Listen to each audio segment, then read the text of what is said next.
Good afternoon, everyone. Is somebody going to speak on MCure or what is it? So they'll just show the video first and then we start. Okay.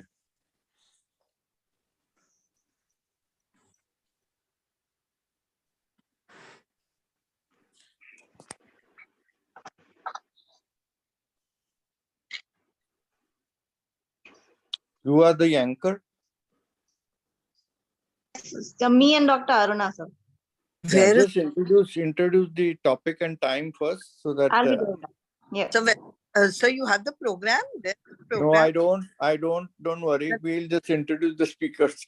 They're going to put it on the slide. Okay. All right. So I better get my laptop. Otherwise, then from the phone, you can't even read it. I am on the phone. So you'll get a slide in front of you, so that's fine. Okay. All right, sir. All right. So good afternoon, everybody, and welcome to today's program. Today is day 3 of our series on COVID-19 and women's healthcare. And as always, I would like to thank Dr. Alpesh Gandhi and Dr. Jaideep Tang for coming up with this concept and bringing to us this series at a time when we really need to know what is happening in COVID-19 and the latest in the medical updates that we require at this point. So this is the program for today that you can see on your screens. We have our speakers and our chairpersons ready with us. So I would like to introduce our first chairperson for today. Dr. C.N. Purandare, sir. He is one of the donors. He's the stalwarts of our OBGYN community. He is well known all over, but just to give an introduction, I'm going to just introduce him.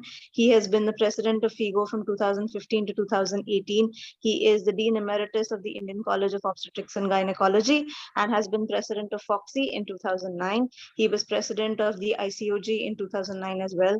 He's been editor emeritus of the Journal of FOXI and emeritus professor at the Grant Medical College and JJ Hospital, Mumbai. He is an honorary consultant for the Mumbai Police as well as for Saifi Hospital and BSES Hospital, Mumbai. He is visiting consultant of St. Elizabeth Hospital, Mumbai.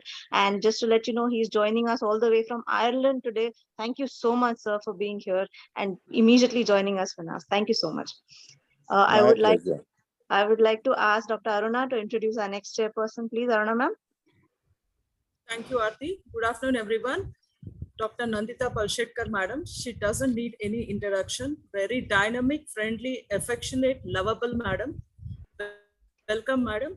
She's a professor in obstetrics and gynecology at D.Y. Patil Medical College, Navi Mumbai. Teacher for super specialty degree, FNB Reproductive Medicine, Delhi. Practicing infertility for the last more than 25 years. Director at 9 Bloom IVF centers.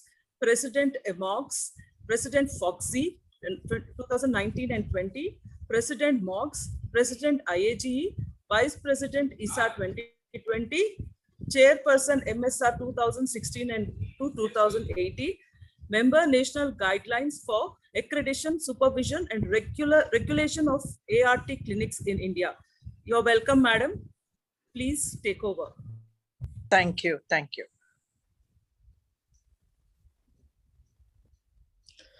We have our first talk, which is being given by Bharti Maheshwari, and she's really a renowned person, and everybody is well aware of her great work that she has done for their own society, to FOXI, and she has been the professor and head of the OBGYN and IVF at Muzaffarnagar Medical College.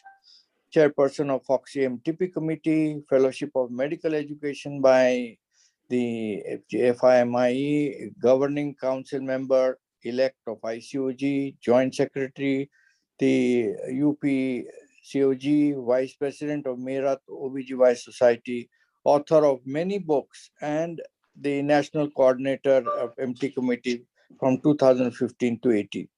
MTP is a very important subject, and the COVID has suffered a lot in many of the surgical procedures, whether medical or surgical. Their attendance to the hospital has been a problem.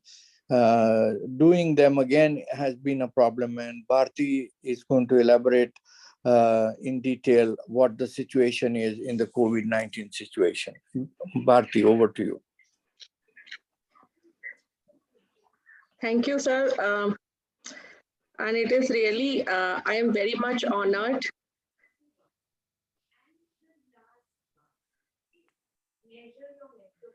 I think everyone can see my slides.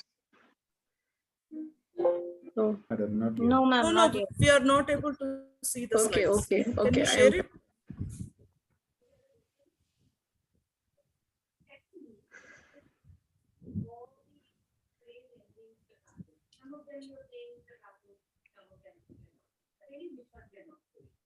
Is it visible now? Yes, madam. Yes. Okay. So You namaskar, can put it sir. in slides. And really, I'm honored to have you as a chairperson. And I'm really a person who is inspired and motivated by you in my last 20 years journey of the Foxy. And I'm really honored to have a Dr. Nandita Palshetkar madam also as a chairperson that I have done under her presidency and got lots of opportunity and guidance. And thank you, Dr. Alpesh sir, for giving me this opportunity and all teams here, those who are coordinating this, Dr. Aarti and Dr. Aruna. So here in next 15 minutes, I am just going to discuss about the MTP, medical and surgical methods in COVID positive women. As you all know that according to Government of India, safe abortion and contraception, they are under essential health services of Government of India. It means they has to continue even when other services are suspended. And according to the Ministry of Health and Family Welfare, the prime focus of government is to provide modern, short and long acting reversible contraceptives information, counseling with emphasis on the safe abortion services. So these services should not be jeopardized in any situation. Now, what is the status of corona pandemic abortions? As I have already told, that it is essential health service and time sensitive, so should be provided as per law and patient requirement, and we should not decline for the providing the abortion services. And then regarding the MTP in the COVID positive era and COVID positive women, the Foxy and Dr. Alpesh Gandhi and team has already released these Foxy Good Clinical Practice Guidelines, where they have described for the MTPs related issues in COVID era. So what are the important issues when we talk about the MTP in the COVID positive women? Then there the first thing that is the COVID management, how it should be continued. Then the MTP procedures, how it should be done. Documentation, how this has to be maintained. And of course, most important thing, the protection of the provider. So for the COVID management, if any woman who is having the COVID and she needs MTP, then of course the continue the COVID management, that is the first priority, that has to be continued. And other women can have in the, either could be in home isolation or has to would be hospitalized, depends on what type of disease she has. According to the, we have to the plan for her MTP, but we have to ensure that at least one visit is required for MTP, and there is no exempt from MTP Act's law or documentation. Normally, when any woman they ask for the MTP, we do certain clinical examination, we confirm the pregnancy, and then we discuss the method of MTP, and then she choose provide counseling for contraception. Then we take the consent on the Form C, and then completes the documentation, then provide MTP services, and then keep the forms at their proper places. And even in the medical methods, we follow all MTP Act's laws and maintain the all records. But now when the, what are the issues MTP when woman is COVID positive, then how we have to follow these protocols. Of course, these are the important issues. Any woman, she needs MTP, we have to know her gestational age. What is actually her gestational age? On that, we take lots of decisions regarding the MTP. Besides pre-procedure counseling, selection of combination of MTP, actual procedures, post-procedure counseling, contraception, and follow. These are the important aspects or facts or issues what we have to provide if a woman is taking the MTP services. So counseling, it is an integral part of comprehensive abortion services.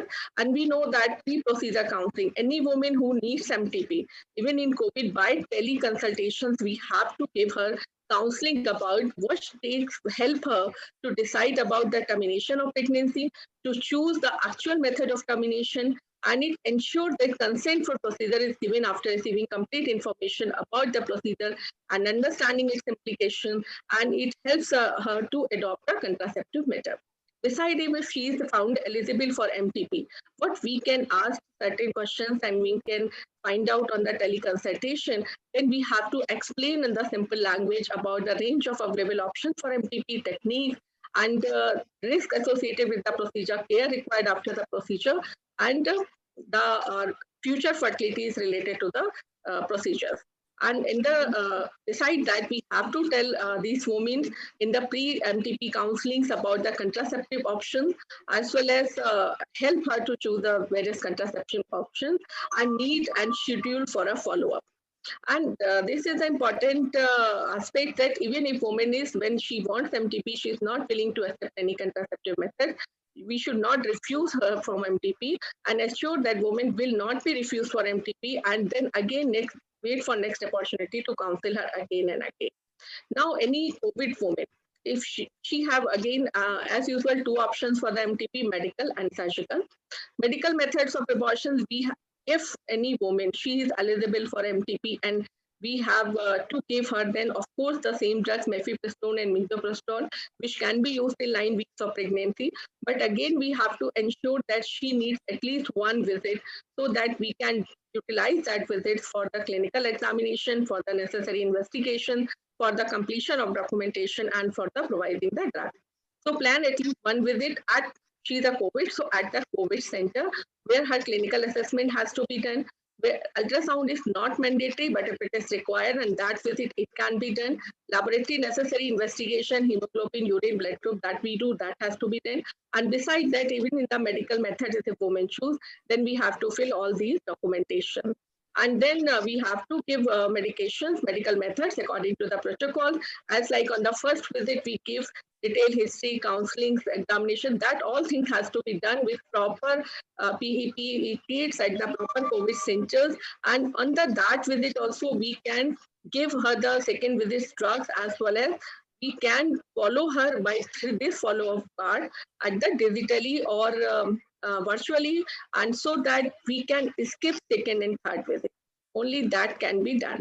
And if we want to use the surgical method for MTP, then again, manual vacuum aspiration. This is the most useful method in the COVID patient because it requires least resources, no general anesthesia is required, least complications, so ideal in the COVID. We all know that can be used up to 12 weeks of LMP, but of course, and most important thing is that either oral analgesics or paracervical block is enough to use the MVA. And we have to learn all these steps of MVA for using the doing the MTP in the COVID patients or in the COVID pandemic. And paracervical block, this is the most useful anesthesia nowadays. Either we are providing the MTPs or doing any minor procedures. And I know that all of you know that how to use it. When you use the 1% lignocaine 10 ml in the 2 and 4 and 8 o'clock positions at the depth of 1.5 to 2 centimeters. And if women need a second trimester termination in the COVID positive woman, then we must not forget that the second trimester abortion, they are associated with the major complications. So we have to take in all essential precautions, and we have to do it under proper MTP Act. And then we are selecting the sites, and we have to ensure that it should be sites should be approved according to the second trimester termination. Besides that, it should be the COVID center also. So again, the same patient should be admitted in the second trimesters, and prophylactic antibiotics and NTD can be given. And besides that, what methods we use in the second trimesters, either we can use the surgical methods or medical methods or miscellaneous. And in the surgical methods, of course, preparation of cervix, which is very important, so that we can minimize the complications. And misoprostol drug is very useful for preparing the cervix. And we all know that has to be given 3 to 4 hours before the procedure.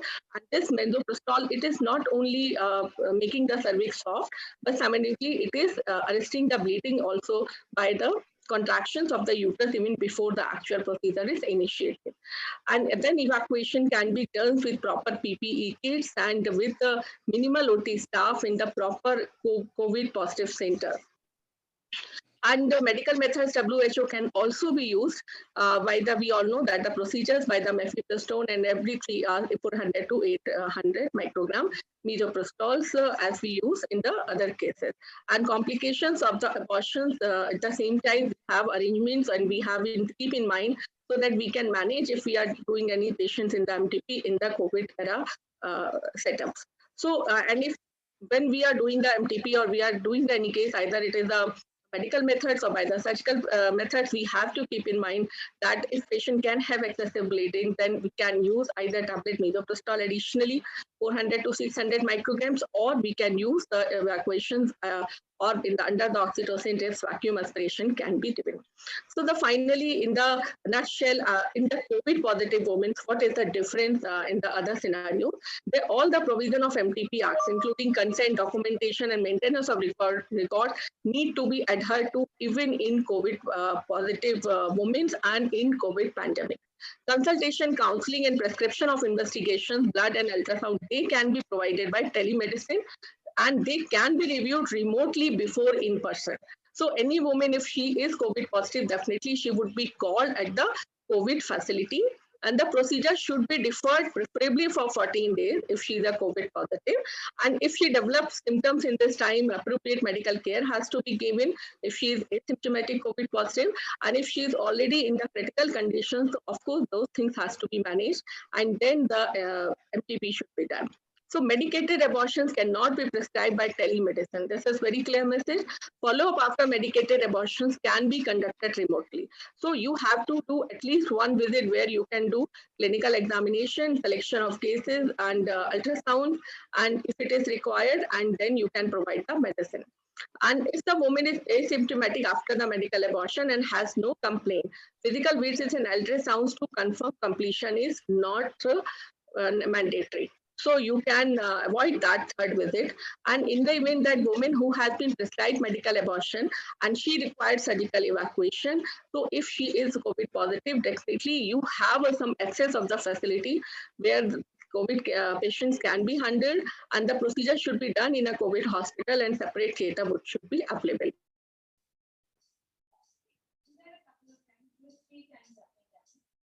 And again, you can't deny the woman, and you have to use all COVID precautions, PPE kit, etc. And you have to evacuate the uterus, and then theatre should not be used for 1 hour after fumigation and disinfection.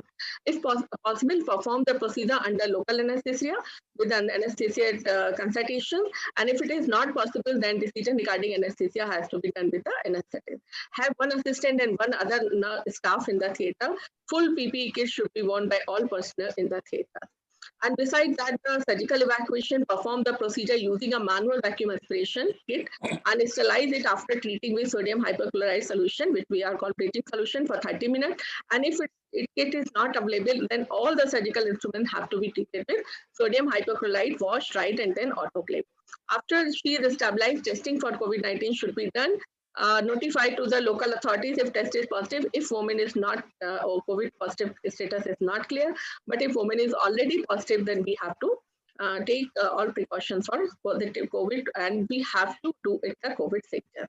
Emergency contraceptive pills, they can be prescribed by telemedicine. So this is the important method where we can control the unwanted pregnancy, and they can reduce the chances of requiring MTP. So what are the challenges in corona pandemic for doing the MTPs? Of course, now the scenario is changed. In the first wave, we doesn't have such situation, but now I have to say that even availability of beds, oxygen, doctors, they are not available in the hospitals and the just current times to do the MTP. And but in fact, we all are dedicated for the COVID corona patients care. Protection from infection, COVID-19, it is very important issue for the providers who are doing MTP. So the best thing is that we have to refrain from performing MTP in COVID positive till it become negative, except it is the hemorrhage or incomplete abortion and very time sensitive, so very required urgently. So what we need to development in the system that we have to use of bring in the practice the use of telemedicine and teleconsultation so that we can cover the counseling part, selection of cases by that, and then expand the utilization of healthcare workers in medical officers for the providing door-to-door contraceptive methods and by the counselings, and if anything, or do the follow-up. Contraception prescription should be priority. Of course, that is the important issue that unwanted pregnancy has to be stopped. Helpline, they should be developed for the women so that this is very important. If one is doing MTP, either they are giving the pills from their clinics and from any place, but they have to give the access to the COVID center to the COVID woman patient so that she can get the emergency services. And access to health facility, that is a very important issue that has to be covered. And most important thing is also that we have to pick the cases at early gestational age for the genuine cases for the termination of pregnancy, so that we can do it by the safe like medical methods or by the MVAs as possible. So awareness should be that first thing, not to have unwanted pregnancies, timely use of contraception, emergency contraception. Then of course, all public health workers and for reproductive health, they should know that at this time, so this MTPs, they're difficult to get proper services, and especially if there is a COVID positive. And beside that, we don't encourage women to come for the health services. They have to keep them at their homes, and they have to stay at home and maintain and follow all protocols for prevention of COVID-19. And distant material we can provide our patients in the public through the healthcare workers so that we can avoid the unwanted pregnancy. So finally, in the last approach of clinicians to provide safe abortion services in Corona pandemic, of course, if status of Corona is not clear, then we should not approach or see the patient first. First, we have to do video consultation and then fix the visit with the patient. And then on the one visit, you utilize all these things, plan accordingly so that you can select the case if it is necessary. And then, of course, the method of choice of abortion in COVID positive women, medical methods, vacuum aspiration as much as possible. And contraception, of course, they have to be a part whenever we are doing the MTPs or we are doing the counseling for the MTPs, so that we can provide it in the COVID positive women and they can continue. And in the last, from the FOXI, these are the publications recently in the last month for the FOXI MTP committees regarding the FOXI focus on the MTPs and different committees bulletin. And this having the last, the related MTP in the COVID positive women in the COVID positive pandemic. These are the special last message that COVID management has to be continued. That is the first priority. And then we have to plan MTPs, preferably when the women become COVID negative. Thank you very much. Thank you. Thank you very much, Bharti, for a wonderful illustration and highlighting the important thing that MTP is also an emergency. I mean, people think that anything which is elective surgery should be stopped altogether, but that doesn't mean that MTP can be postponed in any manner. So thank you very much for a wonderful presentation. And over to Nandita now for introducing the next speaker.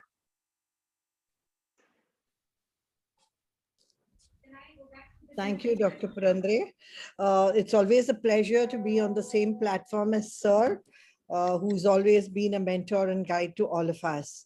And now I would like to introduce the next speaker, Dr. Nalini Anand.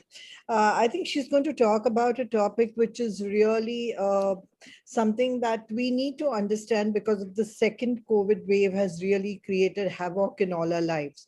So how to prepare gynecological cases, the pre-op and the operative, what care we need to take. So Dr. Nalini Anand is a professor and head of department from OB-GYNEC department. She is the elected senator of Saurashtra University from year 2012, treasurer of the JOGS for the year 2004-05, secretary, and now the president of the JOGS for the year 2010-2013. Faculty at AICOG every year. till date, governing body member of ICMR from 2014 to 2017, external assessor for NQAS and Lakshya since 2015, organizing secretary of the SOGOG 2018, and organizing treasurer of the SOGOG 2005 at Jamnagar. Dr. Nalini Anand, the stage is all yours. Thank you. Thank you, Nandita ma'am, for your kind words. At the outset, I would like to congratulate the organizers for organizing this very apt meet during these times of pandemic, when everyone wants to know the details of the various procedures and various things, and everything is very confusing about the COVID. So here I start with my talk. The topic I am going to speak on is the surgical case selection and the pre-operative workup for gynecological surgeries in this COVID era.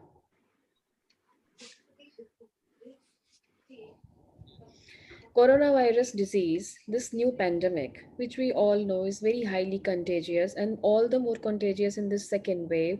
It is a single-stranded messenger RNA virus, and the incubation period can be as long as up to 14 days. This is very important when we have to think about the elective surgeries. It is spread by respiratory secretions. It runs a mild course in most of the patients. Approximately 80% patients just come out with mild disease. 15% of them might require hospitalization and oxygen therapy, whereas the 5% patients need intensive care and ventilatory management as well. It's very quickly evolving, but conflicting information about the pathophysiology, the impact, the outcome of COVID-19. And that is why this type of meet and guidance and discussion is very important. The challenges are that elective surgeries, as Dr. Purandre rightly just mentioned, elective surgeries we might consider that, like MTP sirs also pointed out, they are not the surgeries which we are actually optional. They are which we can actually defer for some time, but definitely we do need to do them. So we just need to remember this. And in view of that, we also should remember that a cancelled or a delayed elective surgery has an unintended consequences that may inflict significant harm in the terms of morbidity and mortality in as much as 50% of the patients.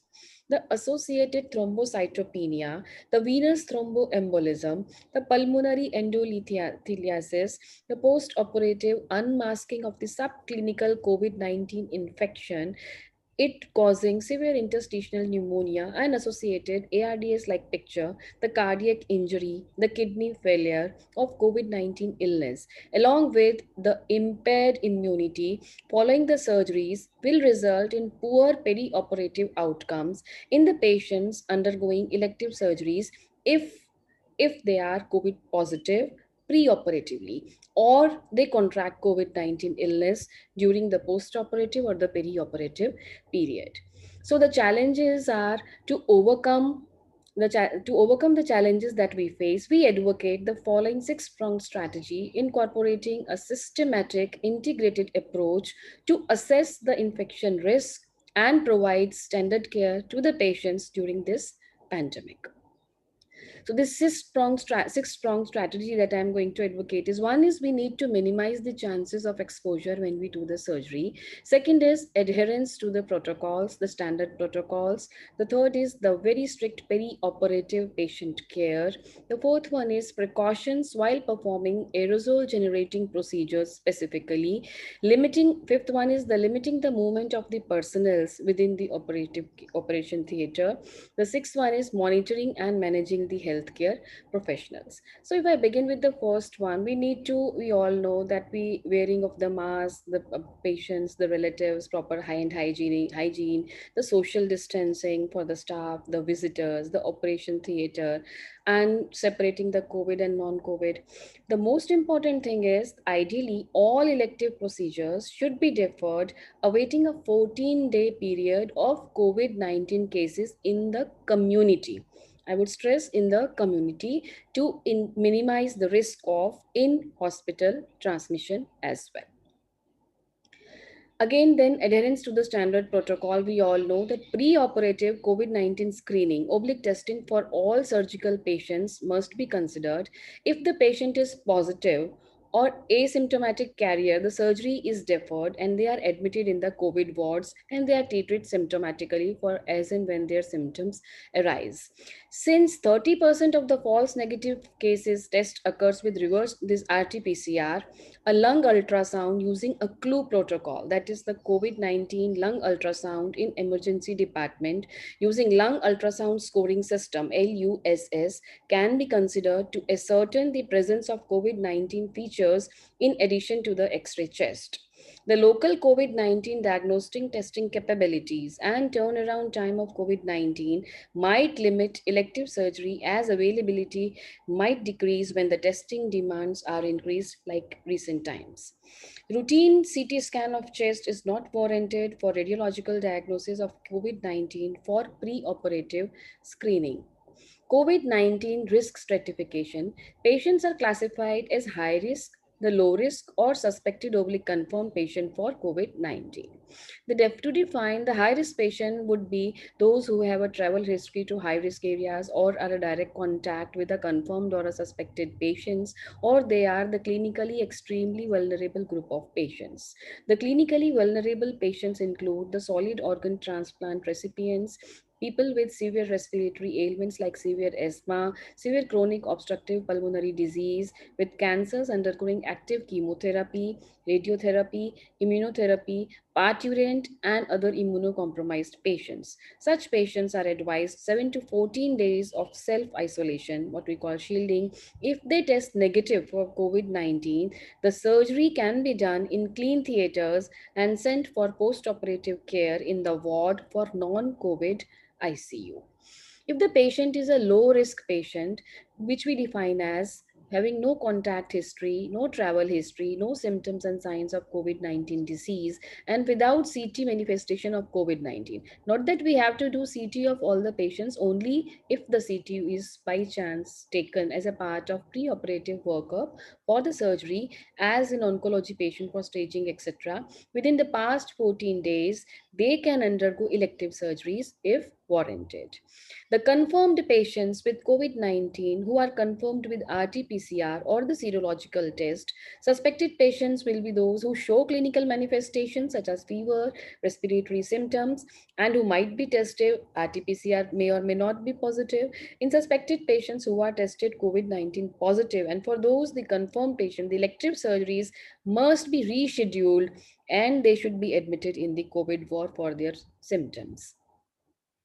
Patient readiness evaluation. Patient readiness for elective surgery in high risk patients after risk stratification and shielding of the patients for 2 weeks, that is 14 days, is evaluated by a pre identified patient specific screening questionnaire. If needed, a COVID 19 screening test can be done 48 hours prior to the surgical procedure. A consent with a mention of the risk of contracting and transmitting coronavirus disease in all the patients who are planned for elective surgeries may be needed for future medical legal implications. Disinfection protocols for equipment related to anesthesia and surgery and infection control policy must be in place. For perioperative patient care, a proper communication with the patient regarding the need for advancing or deferring surgical care facilitates planning the elective list, and it also provides the patient a psychological safety. A detailed pre-anesthetic checkup is done as usual to rule out COVID-19 illness by a detailed history of recent high-risk travel or the presence of COVID or COVID-like symptoms such as fever, shortness of breath, smell, taste, etc., and followed by physical examination and routine lab investigations like in other patients, pre-operative assessment and remote instructions using telemedicines can be utilized as and when it is feasible. The associated lymphopenia, the prolonged prothrombin, the elevated C-reactive protein, the LDH and procalcitonin, chest CT scan abnormalities like interstitial changes, ground glass abnormalities, bilateral location with lower lobe predominance, consolidation, etc., may suggest the COVID illness that warrants appropriate medical care and COVID-19 specific cancellation of the surgery. For intraoperative patient care, the specific operative risk issues the limit the laparoscopy whenever it is possible to reduce the aerosolization. We can use smoke evacuator when electrocautery is used, use of HEPA filters attached to the suction, use of ultra low particulate air filtration, while desufflation of pneumoperitoneum to prevent the surgical plume aerosolization virus into the operation theater environment. Also, we need to have few precautions while we are performing the surgery, especially which would generate the aerosols, like limited personnel inside the OT should be a rule, use of negative pressure in the OT if possible, treatment of exhaust air by high efficiency particulate air fixation or exhausting it more than 3 meters above tallest point of hospital building, modifications of anesthetic techniques, use of barrier devices, and use of total IV anesthesia while performing aerosol generating procedures to help prevent the COVID-19 transmission. Limited number and movement of medical personnel in the operation room is critical, especially when aerosol generating procedures is taking place, as it reduces the exposure risk, also preserves in the resources like PPE, etc. Role identification of the team members, the strategies for phased opening of the operating rooms, increased operation room availability time, grouping of similar cases organized during different shifts will also help us perform the elective surgeries in the COVID pandemic times. We have to manage and monitor the healthcare professionals as well. We need to provide adequate scrubs, PPEs, strict hand hygiene, and follow the other protocol also. Prolonged working hours with PPEs may lead to electrolyte imbalance, heat stroke, etc., which also needs to be focused on. Debriefing the team at frequent intervals to evaluate how the plan is working and what needs to be improved time to time. Continued, frequent, transparent communication among the team members will help running theaters smoothly for elective surgeries. So I would just summarize the take home message is surgery, when absolutely necessary, is not contraindicated during the ongoing COVID 19 pandemic. But definitely, we need to take a note that the knowledge regarding the COVID 19 is still evolving, and hence the guidelines may change with coming times. The guidelines mentioned are general to every surgical procedure and not just gynecological ones. And the emergency cases like rupture ectopic, ovarian torsion, these are emergencies and they definitely need to be done. And while we are taking care of these, we need to be exercising the care to prevent the transmission of COVID-19. Elective cases should never be conducted in haste. Proper workup is required and all possible precautions as advised, as discussed by available guidelines should be exercised. Let us understand one thing. If a condition can be managed using conservative modalities during these times of pandemic and we can defer the surgery, it is always advisable and it should be discussed with the patient and taken into consideration. Thank you. Thank you, Dr. Nalini. I think that was beautifully told. As you said at the beginning, I think it's very important because we've had this pandemic for a whole year and we really have to take into consideration with surgeries to push forward, and the mortality and the morbidity definitely increases. And you elaborated very beautifully the precautions that we need to take. Let's go on to the next speaker now.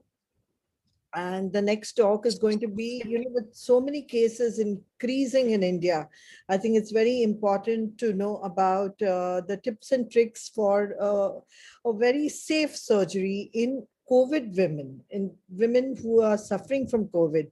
So what care do we take during the surgery for these women? And who better to talk about than Dr. Garima Kachwa?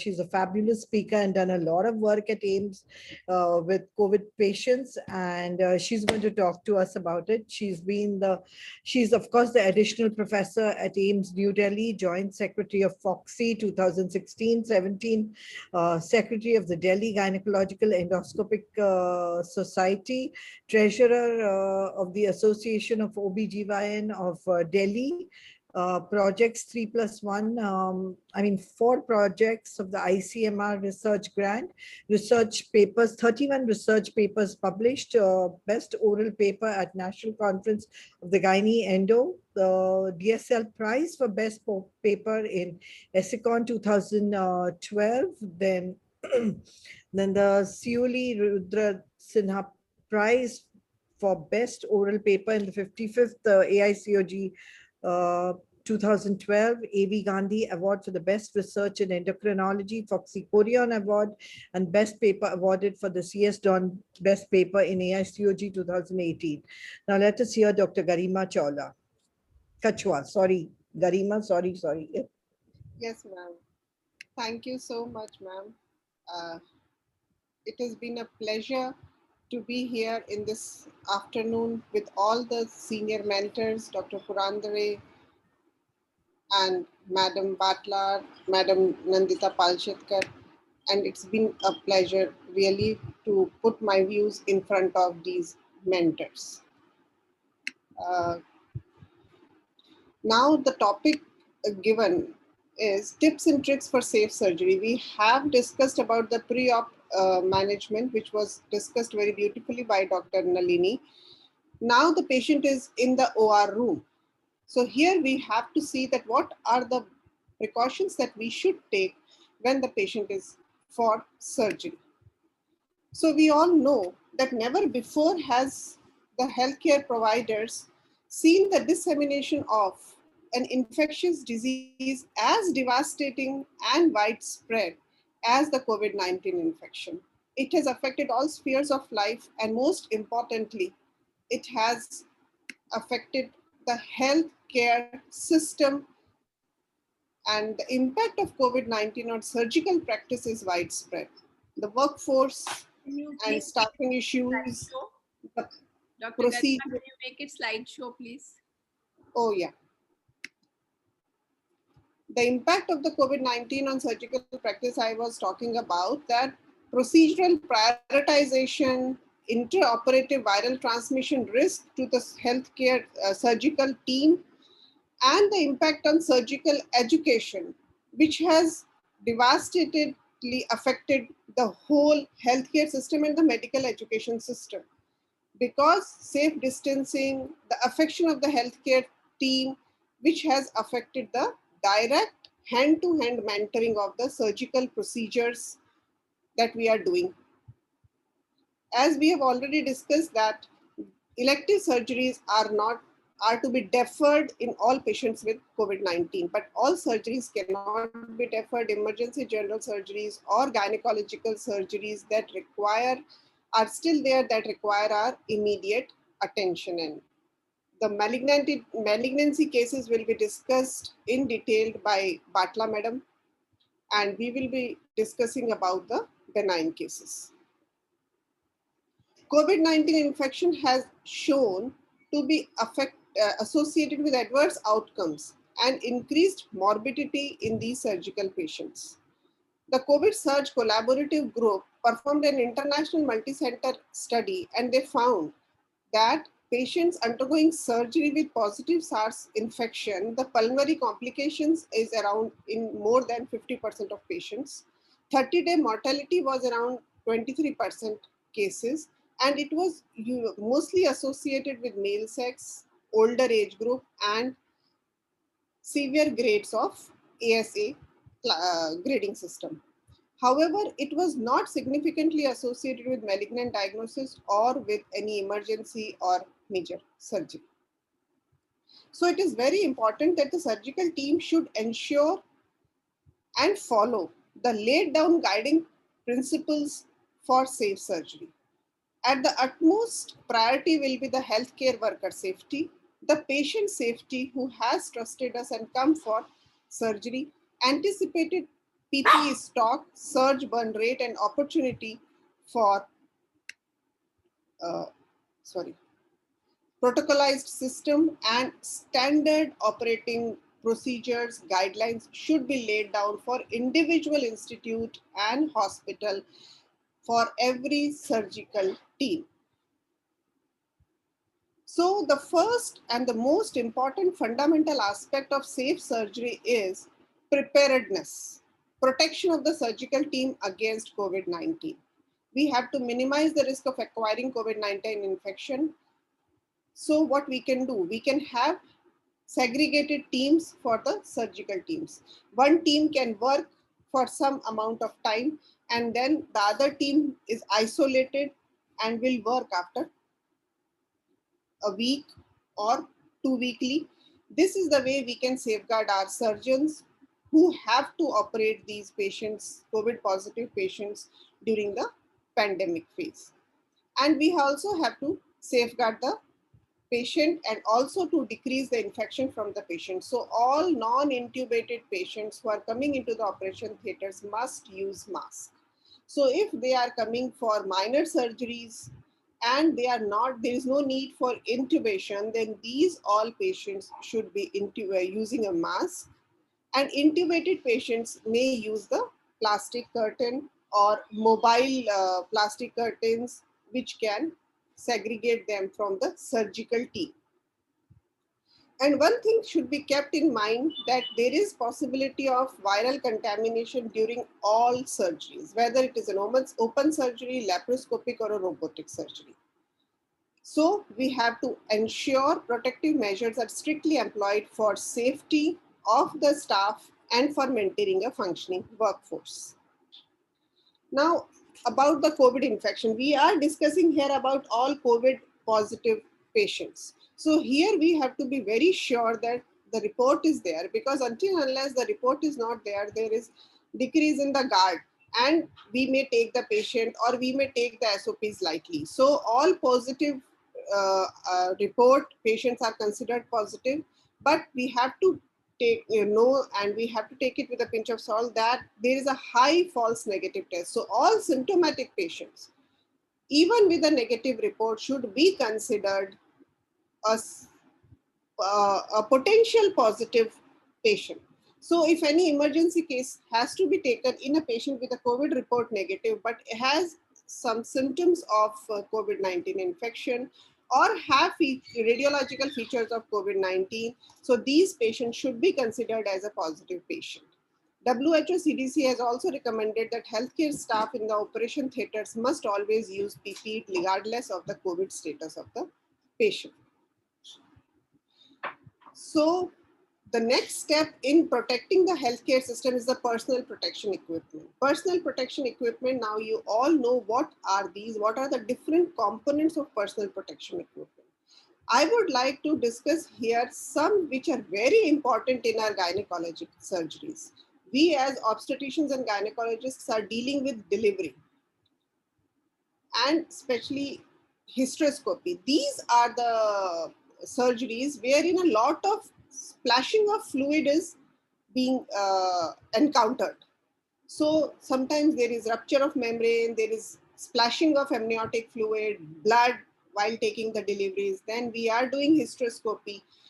There is fluid splash, and these are the potential aerosol generating procedures. So whenever we are doing these surgeries, then we should have appropriate leak-proof gowns with long sleeves. We should have a well-fitted N95 mask, and goggles and face shields should always be used, because we don't know whenever there is going to be a accident or a mishap. Then we should always, whenever we are taking deliveries, whenever we are doing cesarean sections, there is chances of fluid splash. So we should always use face shields. We should use long gloves, the elbow length gloves when we are taking deliveries, and we should use gum boots or long shoes whenever we are doing these procedures. So these will go in a long way to safeguard the healthcare providers. The second most important fundamental aspect in safe surgery is to identify the appropriate surgical procedures. So now our healthcare providers are ready. The pre-op workup has been done. Now we have to decide the appropriate surgical procedure. The cases should always be reviewed or discussed by a senior expert in the team. The surgery or the emergency case can be done by any expert or the team member, but it should always be reviewed and discussed beforehand with a senior who has an immense experience in such cases. We should confirm the indication of the surgery and the necessity of the surgery.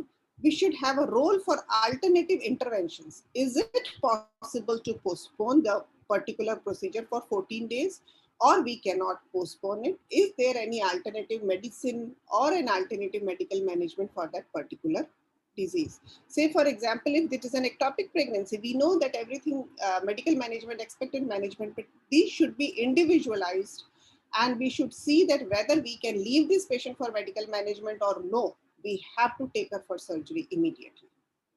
And we should also be very clear that surgery is required, despite the added risk associated with the pandemic. And all these points should be well documented in the case file of the patient. Surgical approach which we will follow, or which the surgical team will follow, should be dictated by the best practice, accounting for reduced operative times and optimal surgical outcomes. Consider the category wherein the maximum expertise is there and lowest risk of complications for the same therapeutic outcome is there. Now, another important point is that we all know that the main surgeon is responsible for all the complications or the outcome of the surgery. So he or she should always check the consent procedure, or at least supervise the consent procedures. And the consent must cover the risk of COVID-19 infection and the potential consequences. The patient is already having a COVID-19 infection. At present, she may not be a mild disease. We should always categorize whether she is a mild COVID, moderate COVID, or a severe COVID. And depending upon that, we should decide the timing of the surgery. And if it is an emergency surgery, it should be well documented that the disease may worsen post-surgery. The relatives of the patient should be made aware of this. Prior to operative intervention, the document communication that delineates the progress of the care, recommendations regarding interventions, and the code status of the patient. Now, one thing very important, that if we are doing any surgery on a severe disease patient, or a surgery which by itself is a very serious or a major surgery, then in these situations, all the prognostic aspects should be discussed in detail with either the patient, and if the patient is not very well, then with the close relatives. Because in a COVID positive patient, the do not resuscitate status should be discussed thoroughly preoperatively in these very serious patients to limit the possibility of CPR in the operation theater, because this will put the healthcare system persons on an immense risk of exposure or contracting the infection. And secondly, only those considered essential staff should be participating in the surgical case. These all measures should be used in all surgical procedures. Next important and very important, never ever have this WHO surgical safety checklist has been so important and significant as in this COVID era. We should follow the surgical safety checklist for all our surgeries, whether minor or major, whether emergency or elective, otherwise also. But it has an immense significance in this COVID area. So this should be available, and it should be attached to the case file of all the patients and should be read out once the patient is on the table. It should be done before induction, and it should be done as soon as the patient comes into the OR room.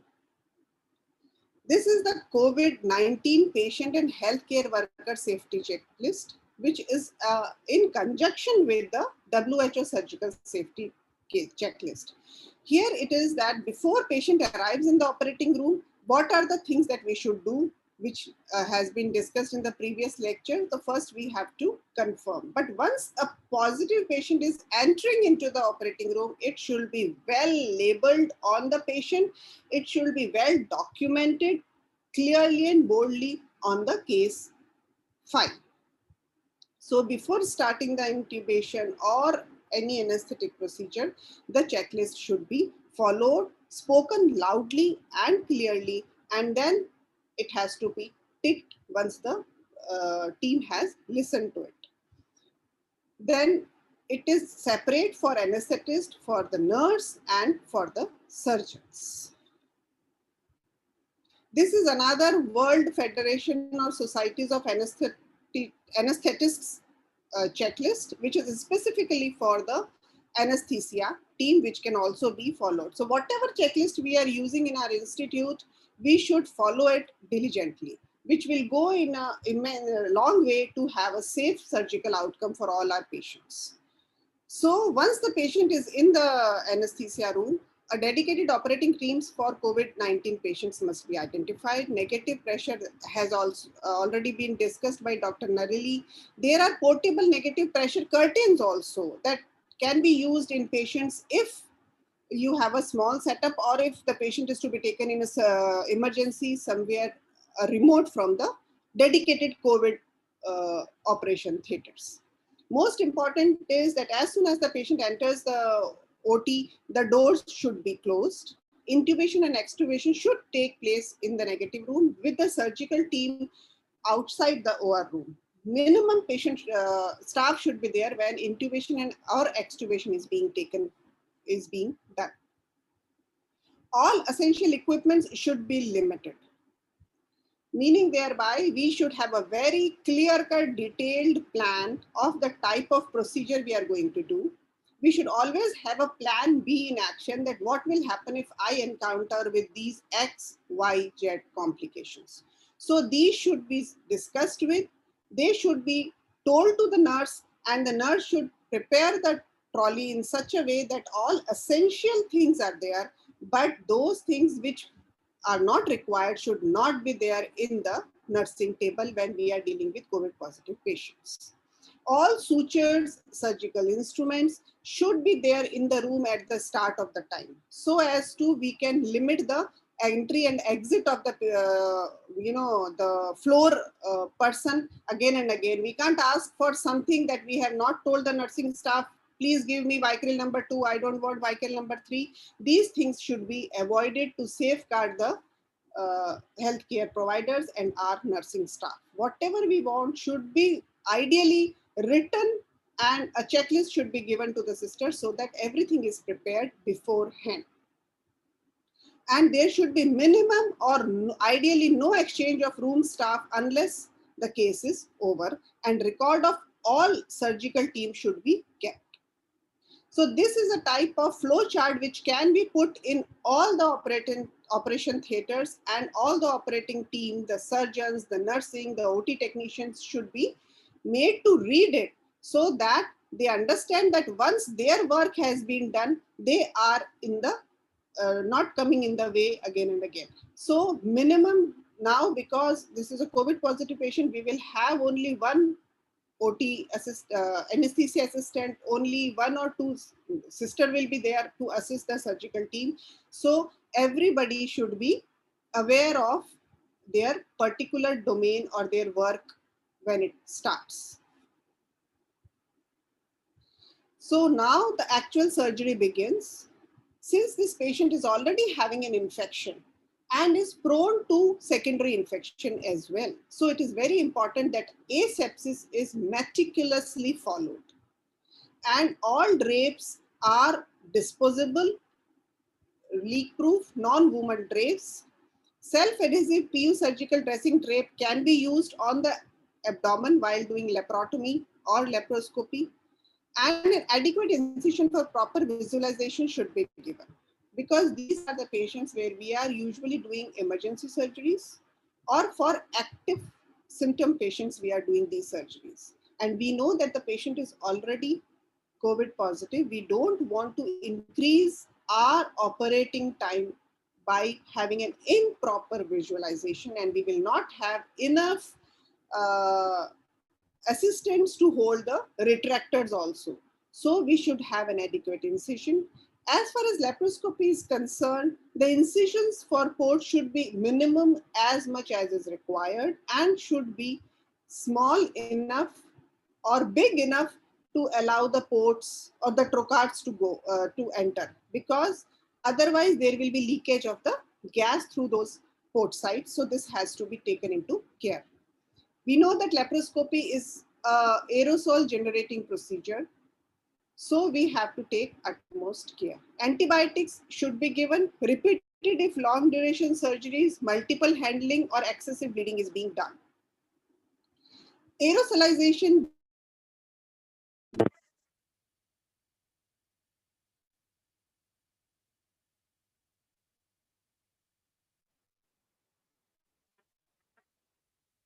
Uh, Madam, you're not audible. May I request you to kindly connect your audio again?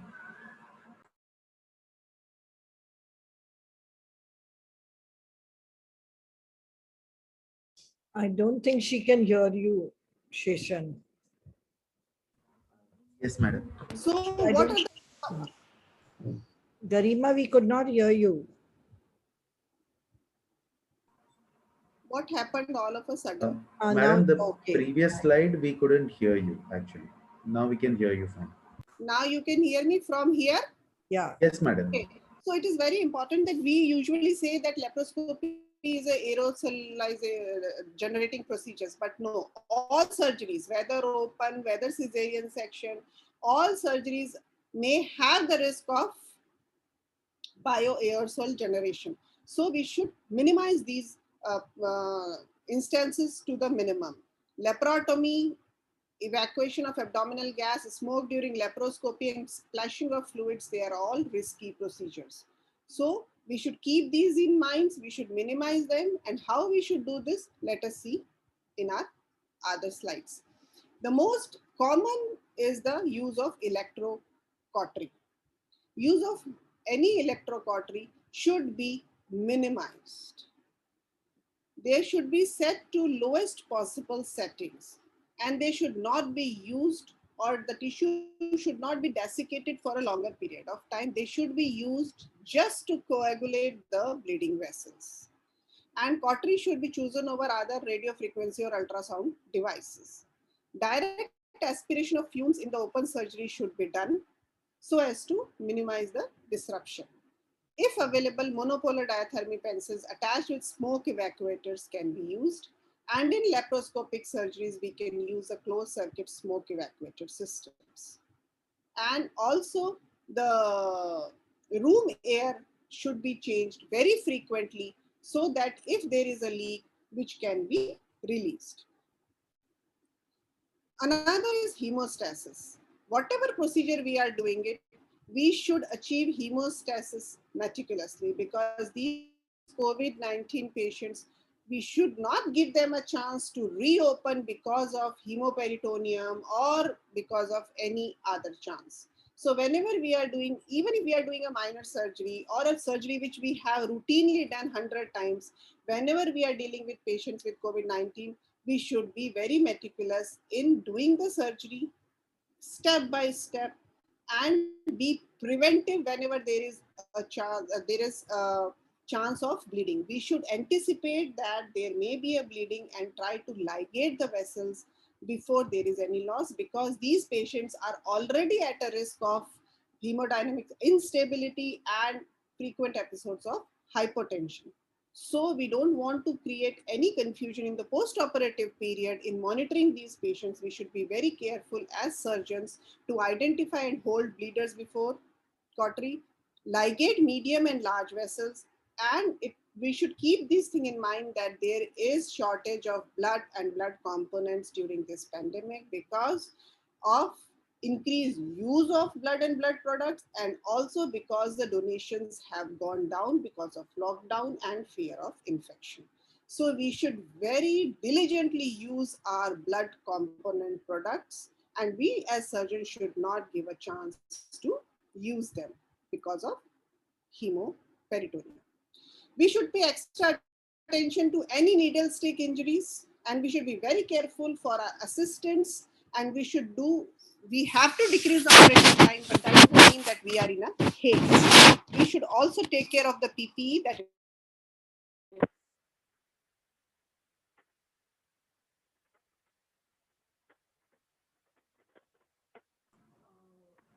the front designed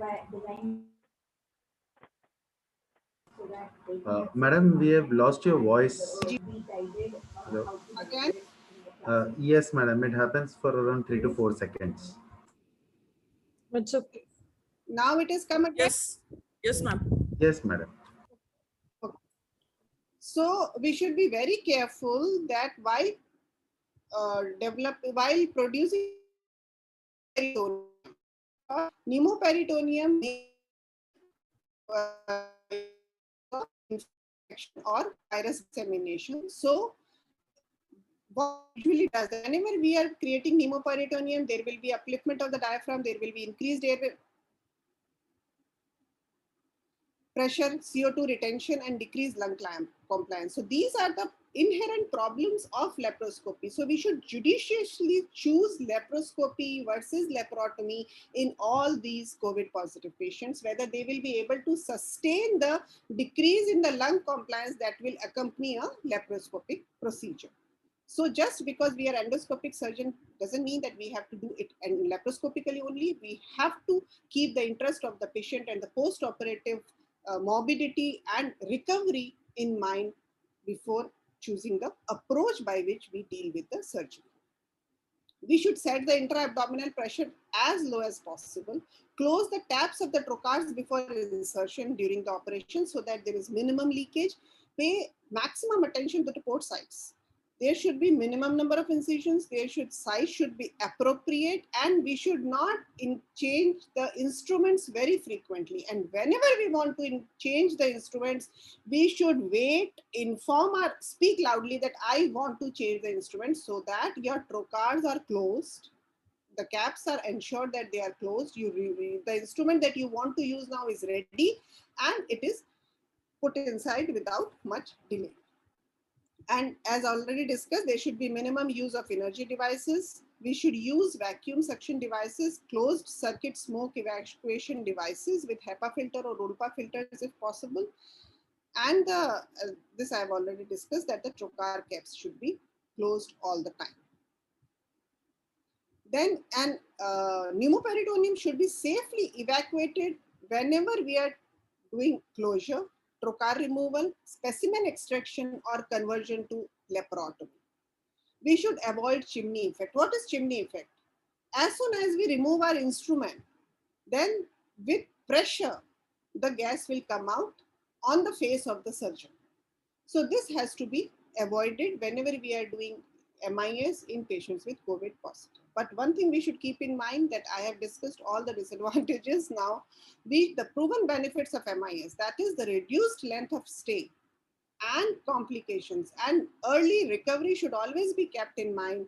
And if expertise is there, facilities are there for closed smoke evacuation systems, and your OT is prepared for COVID positive patient, then we should not be reluctant in using laparoscopic surgery in patients with COVID positive. This is another. Sorry to interrupt you. We've got 2 minutes left.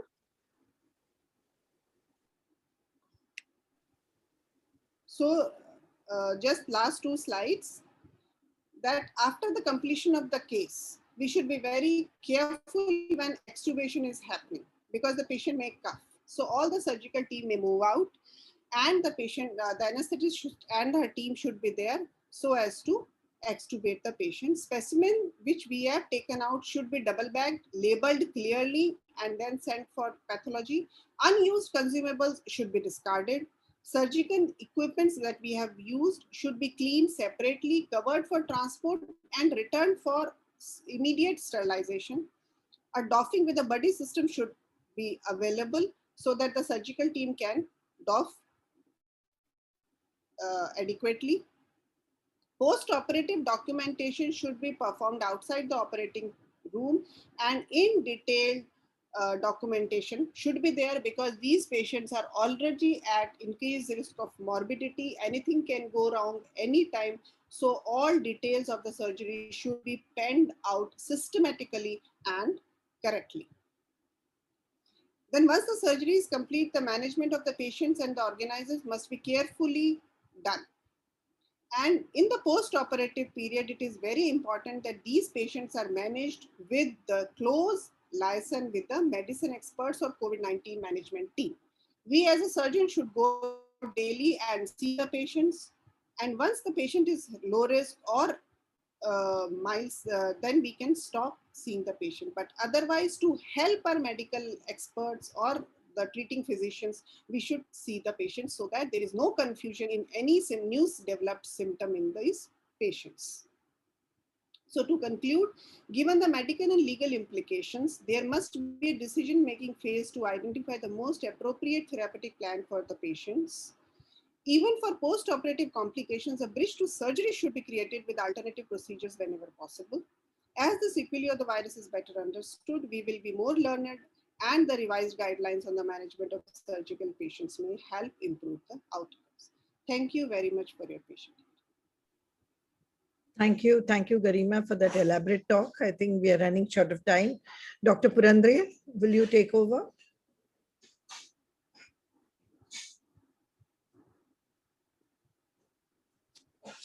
We will go on to the last speaker. That's Neerja Batla. Now, there's a huge list of things which are put up before me to read, but I don't need to read any of those things, because Neerja, as I've known for many years, has tremendous knowledge of the subject, and her coordination of the team and administration has been so fantastic that I have seen her work as the oncology chair of the FOXI, and then I appointed her as the FIGO oncology chair. And the 3 years, really, she excelled at FIGO and is now really known all over the world as one of the top gynae oncologists in the world. She's been the Secretary General of the International Federation of Cervical Pathology, Council member of the Asian Society of Gynae Oncology, of course, the chairman of FIGO Gynae Oncology Committee from 2015 to 18, chairman of the Gynecology Oncology Committee of FOXI, past president and Asia Oceania Research Organizations in the genital infections and neoplasia, past president Association of Gynec Oncologists in India, and many more. The editor and authored many articles and recipient of several orations. Neerja, the floor is yours. Thank you, sir. Thank you for your very kind introduction. I was actually very excited when I saw that you were going to chair the session. It's such a pleasure always to meet Dr. Purandre, and now from Ireland you've joined us. We are very, very indebted. And I really thank the organizers of the program for putting this very, very good program together. Good evening, Dr. Nandita, the co-chairperson. Nice to see you, looking as cool as ever. So I will, without any further delay, I will move on. My task has been made very much easier by the wonderful talks that have gone before and which have covered a lot. And wherever I find there is an overlap, in interest of time, I will not do any repetition. But now we're talking about a situation which is a life-threatening type of a situation. Once there is a diagnosis of cancer, it is a very difficult diagnosis for patients as well as for physicians to handle any kinds of delays. And yet with the COVID pandemic, we saw a 30% decline back. It started right from the first lockdown itself. And the major decline was actually for the gynae cancers, with a large part of it apart from all the other cancers as well. There are multiple reasons for this, and I'm not sure. I tried thinking of what is the order of priority. It's hard to say whether it is because these are the patients who are more at risk of getting COVID, so are found to be COVID positive. There is also the situation which we have of increasing numbers of our manpower, our infrastructure being diverted to COVID pools. At our AIIMS set up in Delhi, we have a new cancer hospital at Jhajjar National Cancer Institute that was totally converted into a COVID facility. There was our surgical oncology chief over there saying that, you know, COVID has 1% mortality, cancer has 100% mortality. We should not delay our cancer surgeries. But it's a fact that we know that if they turn positive, they will be compromised. And we know how the system is inundated in the apparently healthy people who require the infra. So, you know, it becomes a very difficult decision. And the long and short is that infra and manpower is diverted to COVID pools. Then in the initial part, particularly, we had a lack of evidence concerning the safety. And even now, I think the evidence still keeps changing. Add to that the travel restrictions, because many patients come from around, so lockdowns, closed borders, isolation required, not required. There were too many things going on and very few certainties. We brought this article out, myself and Dr. Seema Singhal, about the implications for gynae cancer care, which we published in the Indian Journal of Gynae Oncology. 20% develop severe disease requiring hospitalization, and 1/4 of these required ICU admission and mechanical ventilation. Perioperative COVID-19 infection appears to result in up to 33% mortality. So generally, all professional societies did come out with the recommendation to postpone elective surgical procedures. But as I said at the outside, how much is elective when you have a diagnosis of cancer? Almost everything is a semi. There is definitely a poor oncological outcome in advanced stages, and with delayed treatment, the disease-free survival will become less as the stages advance, and there will be an impact. But basically, if you look at the gynae cancer surgeries in time of COVID-19, it's a question of keeping the balance between the COVID-19 related complications and the oncological outcome. So how to prioritize? And the Society of Gynae Oncology brought out a white paper, when to operate, hesitate, and reintegrate, the considerations during the pandemic. And they classified the urgency as emergent or urgent, that is immediate, semi-urgent, which means within 1 to 4 weeks, non-urgent means more than 4 to 12 weeks, and elective means more than 3 months delay is allowed. Now, coming to the first category of urgent, this is a procedure that is acutely time sensitive and performed when the patient is medically stable.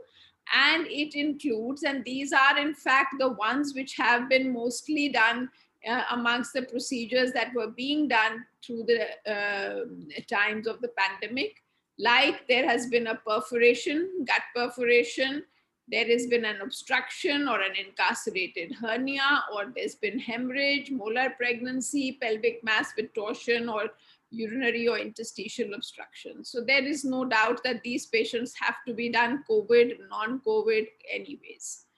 Then the ones which can be delayed for 1 to 4 weeks, where you want to preserve the patient's life or prevent expected progression of disease or morbidity, and this designation determined by the specialty. Now this is the category where the least number of cases were done, because they were not, initially we were not doing any of the laparoscopy, DNC hysteroscopies, etc.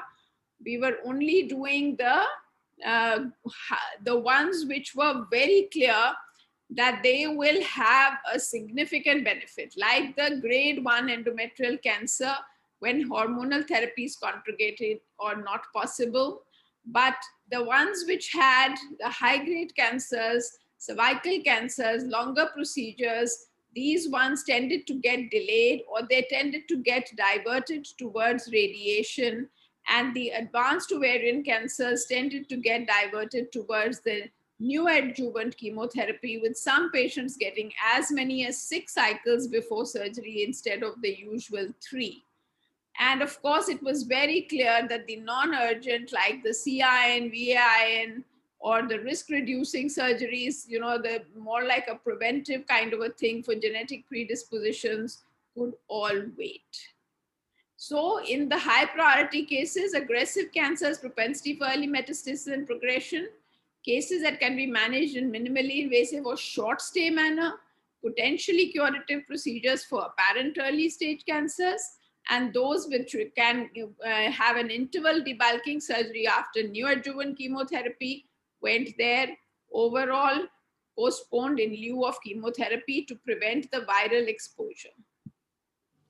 So here you can see a sort of a chart which shows the pre-COVID and the post-COVID scenario, where, as I said, in ovarian cancer, there was a lot more of trying to get a diagnosis, give a neoadjuvant chemotherapy, and move on from there.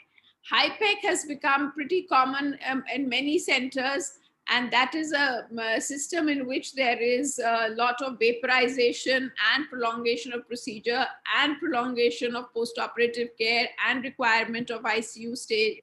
So while it was shown to be feasible to do this during the COVID pandemic with an acceptable morbidity and mortality, but yet it has also been said in the guidelines for practice that it is legitimate not to offer this when resuscitation resources are saturated. And because we know that many of them require ICU and there's already a strain on ICU resources, so doing these treatments, which are prolonged, hectic, fairly experimental in many settings, is better to avoid. For the endometrial cancer, it was agreed that the sentinel node mapping strategy would be preferred over the execution of lymphadenectomy, even in high-risk cases. And it was okay to do the mini laparotomy type of procedures like the phalansteal incision, and MIS and vaginal procedures were considered to be a good idea for these patients to hasten their recovery. For CA cervix, again, the open abdominal radical hysterectomy, which has become the standard of care. In any case, the MIS is not recommended in CA cervix anymore. So it can be done by a phalansteal or a Kushner incision to improve the post-op recovery, decrease the hospitalization. In fact, to the extent possible, we were trying to give these patients a subcuticular stitch so that they don't need to return even for a stitch removal, and they could just send us photographs to show how their wound is healing, and we would be able to communicate the histopathology, etc., just online with them without calling them back in a hurry. What about fertility sparing treatment during the COVID-19 pandemic? Well, it is recommended that for ovarian cancer, we could do the salpingo-oophorectomy, peritoneal staging. Endometrial cancers could receive progestin therapy. The histodiagnostic, I will not go into the details. Dr. Garima's very nicely told how we have to take the precautions when we are doing this. And for very early stage cervical cancers, which to be honest, we see very rarely in our country, it's okay to do a cervical conization with sentinel nodes. But certainly, as I mentioned at the outset, for CIN3, we can delay up to 3 months. Similarly, with CIN2 can be safely postponed, or an ablation can be done with the due precautions, which means that the operator will wear the face shield in addition to the mask, etc. And for the VIN and VAIN, 5FU application is a very good choice, although a wide excision can also be done. And for the endometrial evaluation, an outpatient office hysteroscopy and biopsy is the recommendation. So now one of the difficulties faced is the social distancing within and outside the healthcare settings, the barrier to access routine cancer screening, lab testing, imaging, and ambulatory consultations, and the limited availability of dear ones in critical moments is very hard on these patients who want that contact with their relatives and tender love and care. And we have to be careful when we allow the relatives to come in that they should not be bringing infection, which has been seen. And these are a very vulnerable group who not only have the post-operative usual immune suppression, but they are also cancer patients. They also may have other comorbidities. So how to protect the surgical cancer patients from community spread and at the same time continue to provide this. So as I mentioned that we have utilized the virtual techniques, even in-house virtual tumor boards, inpatient virtual rounds, treatment planning with relatives, all to the extent possible virtually. The patients are advised to use the face mask, and they are advised when they are preparing for an elective surgery to have at least a 2-week isolation of themselves and their families, and of course post-operatively as well. And the healthcare providers must use all the techniques that we have talked about.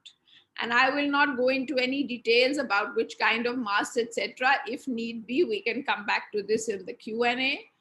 And this was an international multi-center comparative cohort study which looked at elective cancer surgery in COVID-19 free surgical pathways during the pandemic.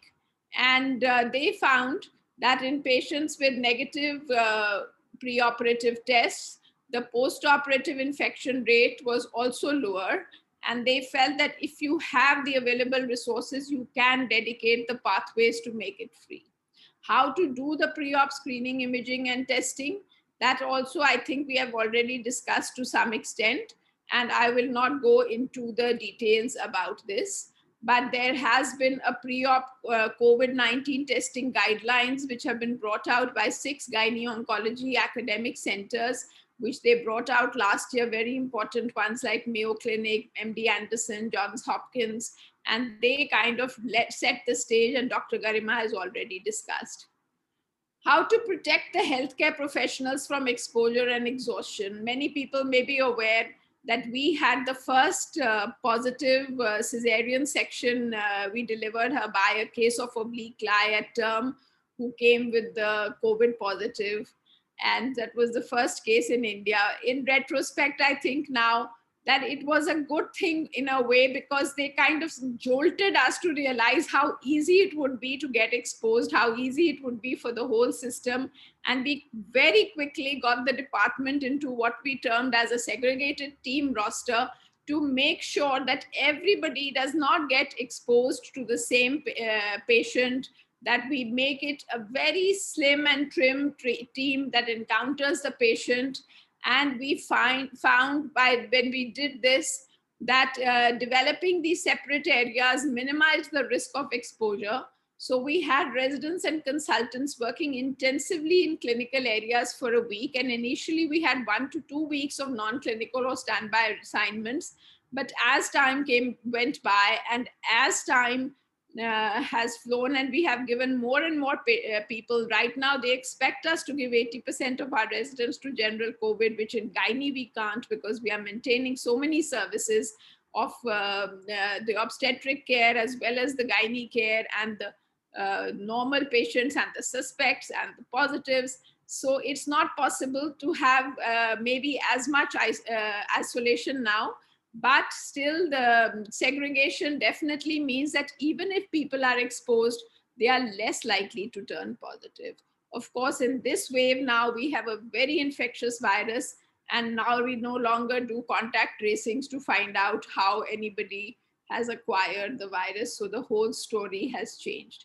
But the effects of burnout are there on the individuals, on the professionals, on the society, and these challenges have to be faced, because we do not want to have a situation where they suffer from the burnout and stress. Now, I think I will not dwell too much on this again. Dr. Garima has talked about it very well. But in the teams, we generally try to exclude those who are aged over 65 years, which in our system anyway means that they already retired. So, but we would recommend this to even others. And all those who have a chronic lung disease or cardiac conditions, or but no evidence to support exclusion of pregnant or lactating mothers, so they may continue to work. And you can decide on the best surgical approach. Again, I do not want to go into details because Dr. Garima has already mentioned, and we can come back to any questions in the Q&A. But initially, there was a lot of reservation about the minimal access surgery. And the fear that there may be a false negative case which would infect was the fear. But as time has gone by now, it seems that we can have the minimal access surgery as well. Having said that, there are very few people I know who have done minimal access surgery in proven COVID positive cases. And that also just a handful of cases. So while this is the joint statement now, which says that it should not be considered safer than MIS, that there is no evidence from COVID-19 pandemic or prior epidemic, sorry about that typo, to suggest that they are being transmitted more. But there were initial considerations, concerns that there was a higher amount in the peritoneal cavity. But basically, this is the summary and already has been dealt with very well by Dr. Garima. So how to reintegrate gynae cancer surgery? Decisions with respect to fair allocation of resources among the different surgical services are required.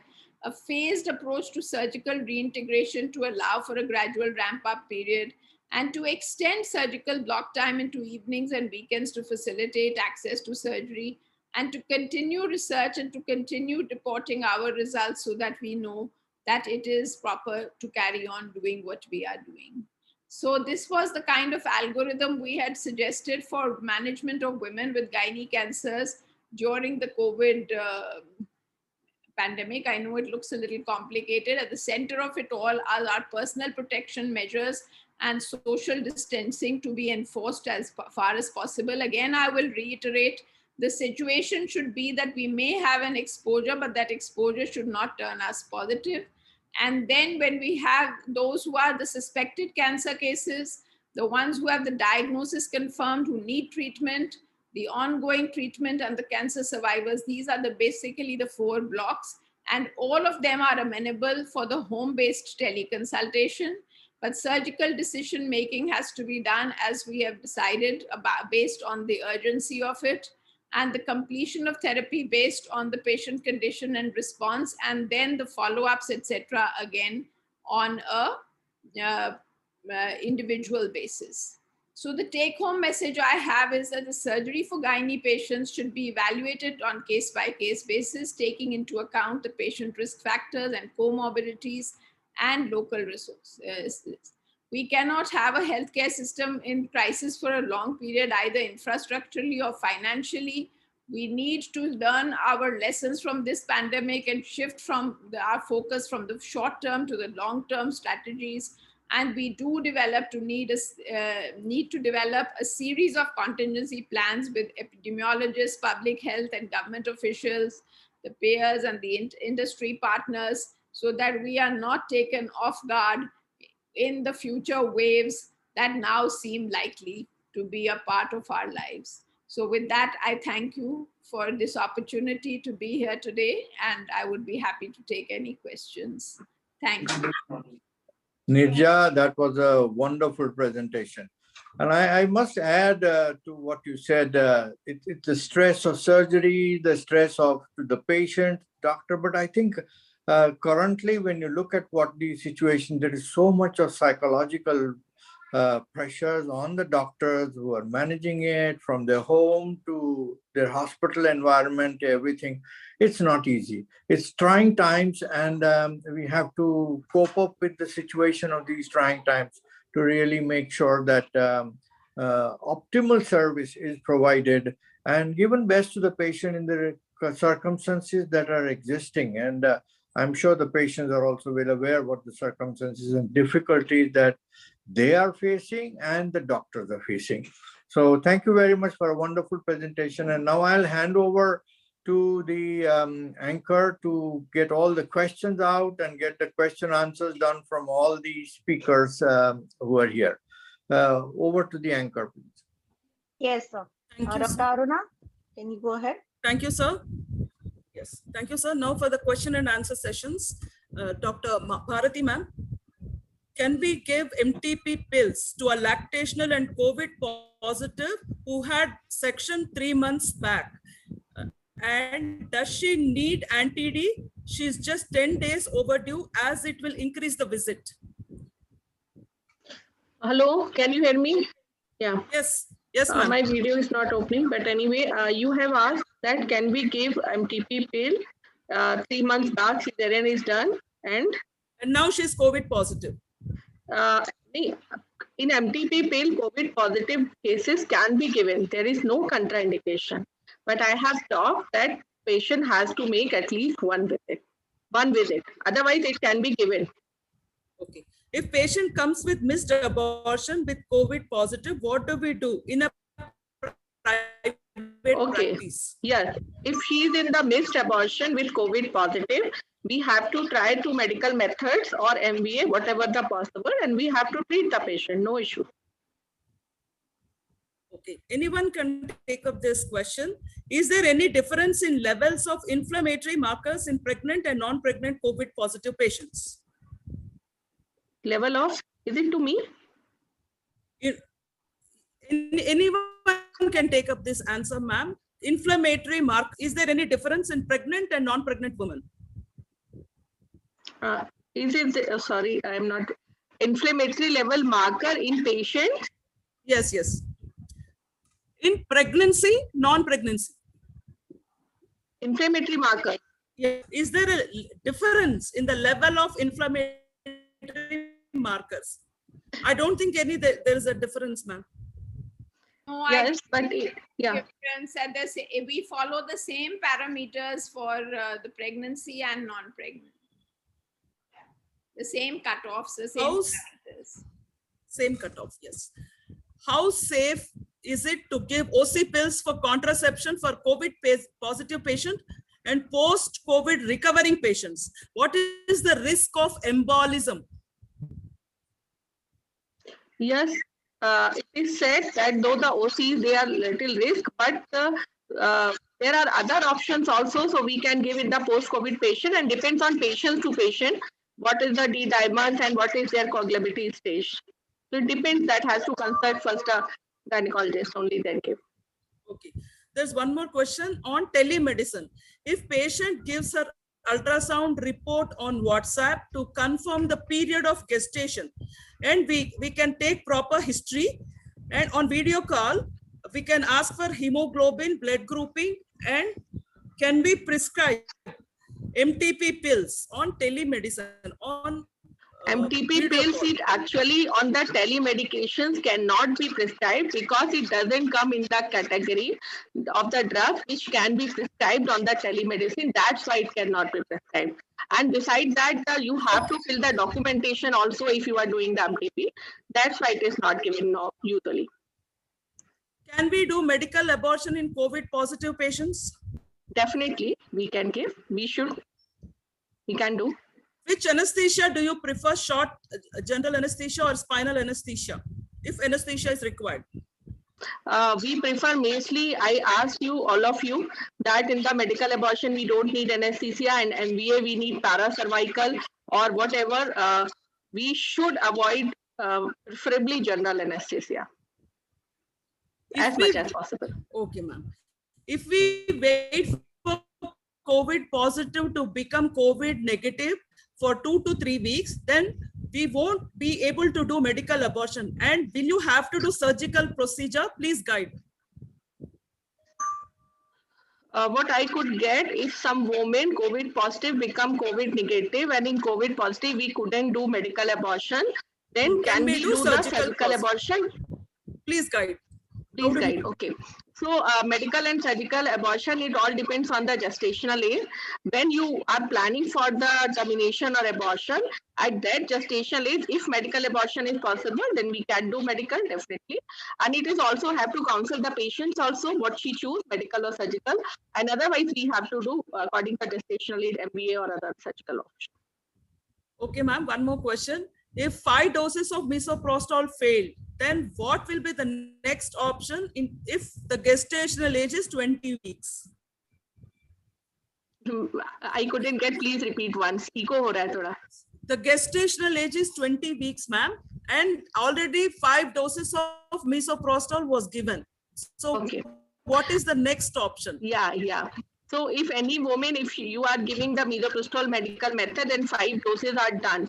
So here I want to tell that there are nowadays the WHO's medical option that you can give additional dose also. There is no limit of 5 dose. And besides that, if it is so, you can you can stop the drug for 6 hours or 8 hours. Then you can choose the other methods, like you can prepare the cervix by Dinoprost, or you can use the balloon methods, or other oxytocin you can try, or you can again then start the pill. And sometimes in the every failed case it is taught me, of course. This question anybody can answer. 8th month pregnant elderly primary gravida contracted COVID infection 1 month ago. Now she recovered, but her D-dimer levels are 780 currently. What do we do? Her D-dimers are very high even after 1 month of COVID infection. Can anybody answer, please? I couldn't get Dr. actually Garima? properly. Dr. I couldn't Garima, get. can you please answer this question? One pregnant woman who is 8 months amenorrhea, she contracted the infection. After 1 month also, her levels are very high. Her D-dimer levels are very high. It is almost 780. What do we do? Usually we don't, if the patient is well treated and the COVID team has said that she is now COVID negative, then we don't need to measure her D-dimers. But if we have measured her D-dimers and they are high, then we usually don't start any treatment in these patients if they are not symptomatic. And we can proceed with our normal routine antenatal care, with definitely keeping this patient as a high risk and keep a close watch. Karima, one more question for you. Why would anybody do the D-dimer like this a month afterwards when the patient has After a month, yes. I think this is a classic case. We do investigations, they come back abnormal. We don't know what to do. What to do? We not do them unless we really know it will affect our management. Yes, ma'am. Karima, one more question for you. Please throw some light on what precautions to be taken during laparoscopy for COVID positive patients. Yes, what I precautions have. You have already Yeah. told. You already That covered. I have already told in the lecture, but very important thing is that we should avoid any gas leak. This is, and we should do whatever we can do. We should take care of the trocar incision. We should take care at the time of changing of instruments. We should use a closed smoke evacuation system, and we should use frequent suctioning before changing the instruments. These are some things we should do. The first thing, we should always make a plan that how I am going to minimize the gas leak whenever I'm going to do a surgery. Okay. Anyone can answer this question? Can a CT scan or an X-ray chest can be taken during pregnancy in suspected corona patients or suspected COVID patients? Only suspicion is there. Can we do CT scan or X-ray with a shield? We can do, but in it should pregnant be women. well 38 indicated. years, yes. It should be indicated. If there is a suspicion of COVID infection, first we should confirm, or we should know what symptoms she is having. If she is not having a severe respiratory distress, if her saturation is all fine, then we don't need to either get an X-ray or a CT scan done. Again, here I would like to add that there is a real craze to do a CT scan these days. Some people are even going so far as to say that with the present variant, it is not being detected by the test, so let us do CT to detect. So really this should be avoided, because once again, the CT is not what we are treating. We are treating the patient's symptoms and the patient's signs. So if it is required very much, yes, with the shield as said, but otherwise, please don't think it is part of the routine protocol. It is not. One more question. Anybody can take this. How do we evaluate a pregnant patient who has contracted asymptomatic COVID-19 in 3rd trimester and recovered? She's recovered. And how has to be induced for obstetric indication? How should we induce this patient? And what investigations do we require prior to induction in regard to post-COVID case? She's recovered from COVID. So how do we induce her if there is an obstetric indication? Do we do any special tests? If That's she a has, doubt. if she has recovered from COVID, then we don't need to do any test. We don't even need to do a retesting nowadays. If she has no symptoms after her initial positive status, we need to treat her as a normal patient, and then we can induce her as we have our obstetrical indications for inductions, and the various ways that we can use, the agents that we can use can be safely used in these patients. One more question. Is surgical gown worn upon PPE kit while operating COVID positive patients?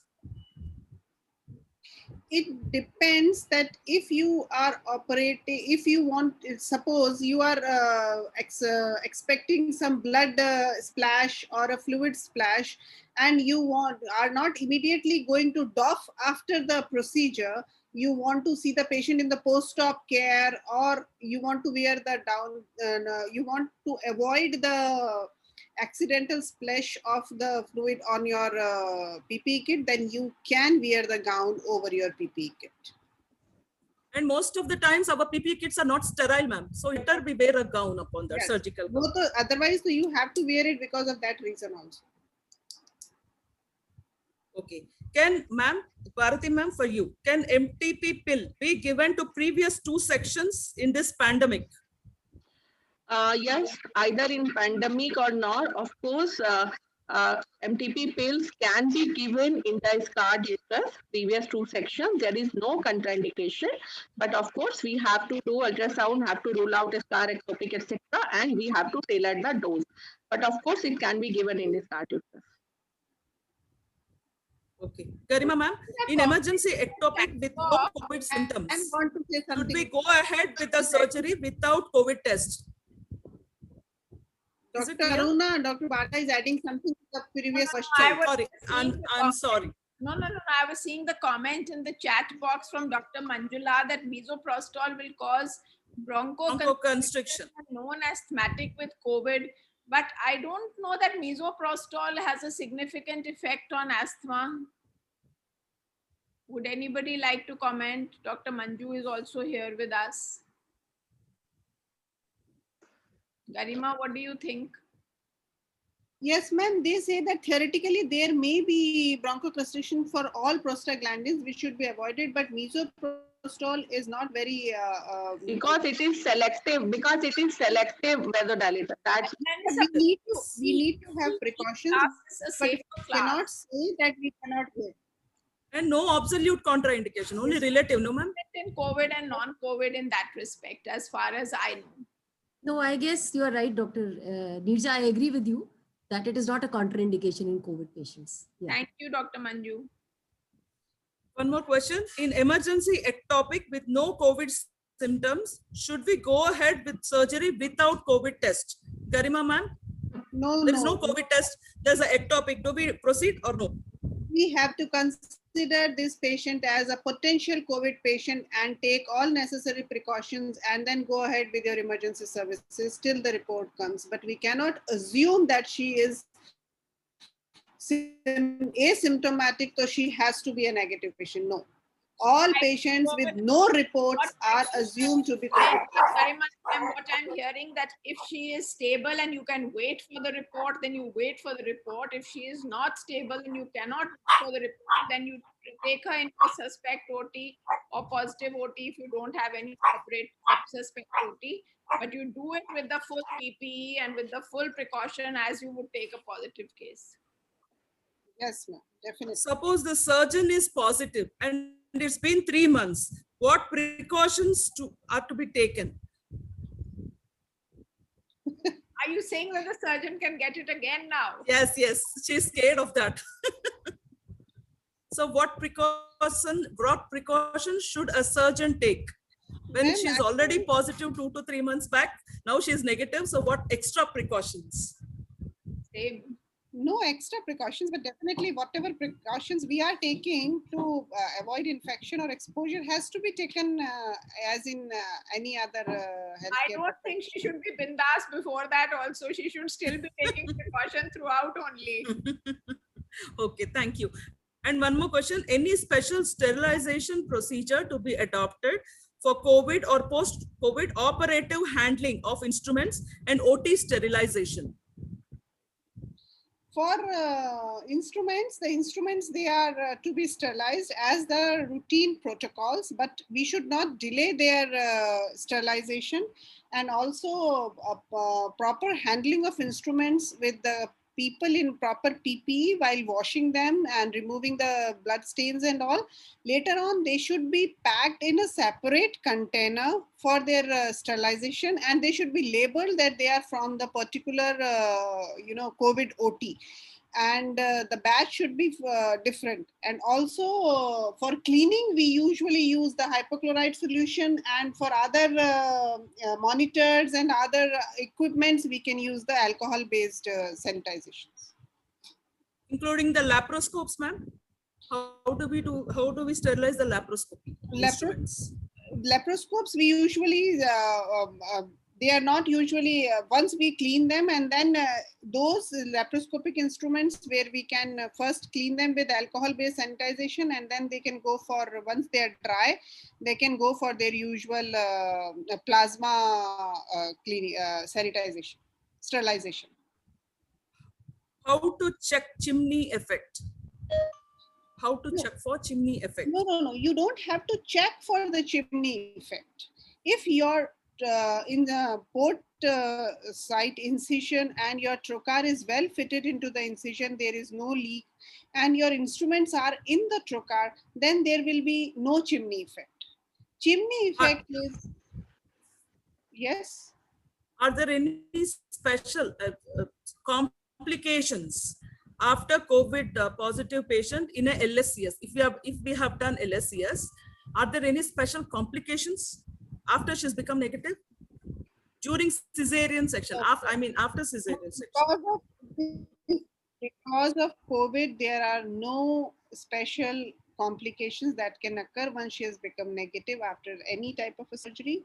But if she is COVID positive, then we should keep in mind that whether it is cesarean section or any other surgery, the disease may take a severe course if it may take.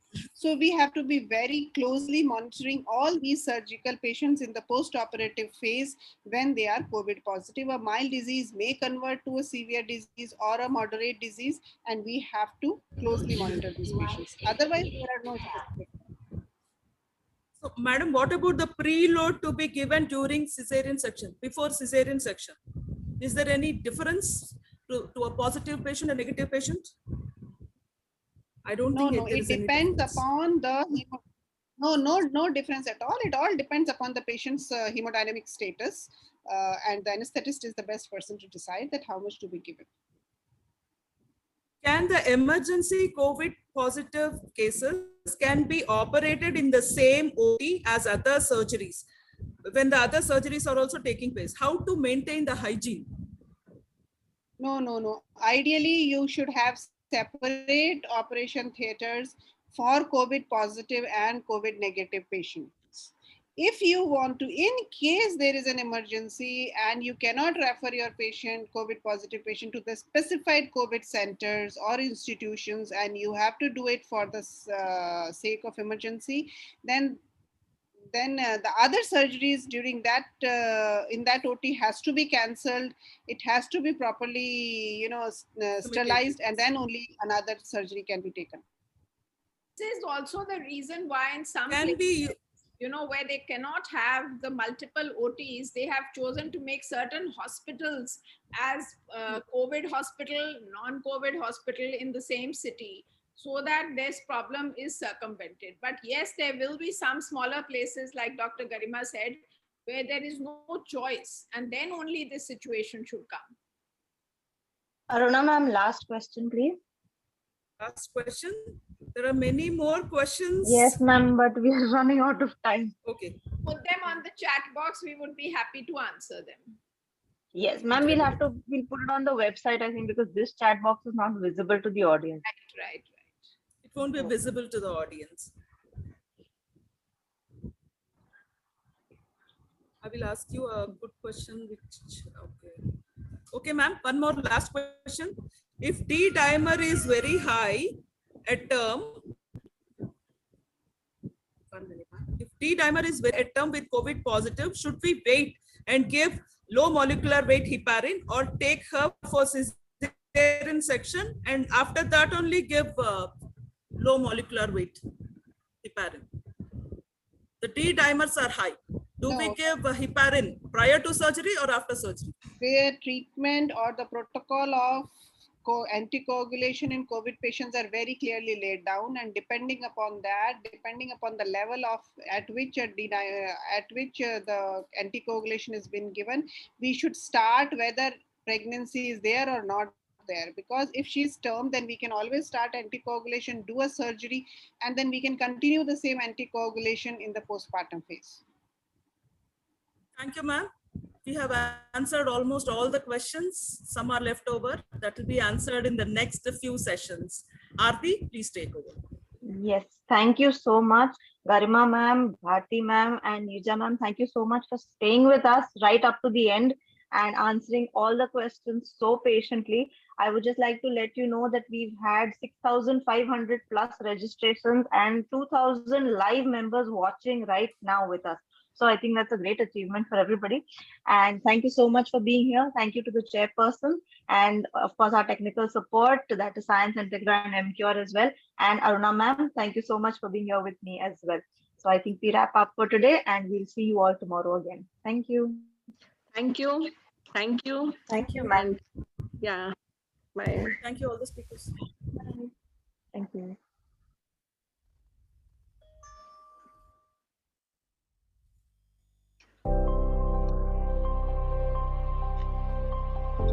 Present in over 70 countries, with 10,000 plus employees, 9 world-class manufacturing sites.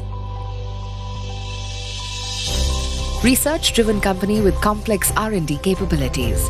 More than 500 qualified scientists, 13 chirally pure molecules, 5 biosimilar. First in India innovative product. MCure's mRNA vaccine phase 1 trials have started with funding from Department of Biotechnology, Government of India. MCure Corporate Initiatives. M Gurukul, India's first mentor-mentee program for doctors. Uncondition Yourself, first of a kind revolutionary talk show on women's health. M Vidya, a knowledge enhancement series for nurses and paramedics, in collaboration with Symbiosis College of Nursing, with 12,000 plus paramedics across 3,500 plus nursing homes. M Diva, MCure in association with RSSDI aims to promise better women healthcare in India. AnemiaFreeIndia.com, an initiative of FOGSI and MCure to spread awareness about anemia in India. Stroke Care App, an app towards stroke awareness for patients. Breastfeeding is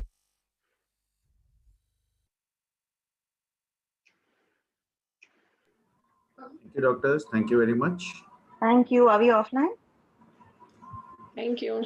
Bye. Yep, we are offline. Thank you, ma'am. Bye. We are offline now, Bye. ma'am. Bye-bye. Thank you, Bharti ma'am.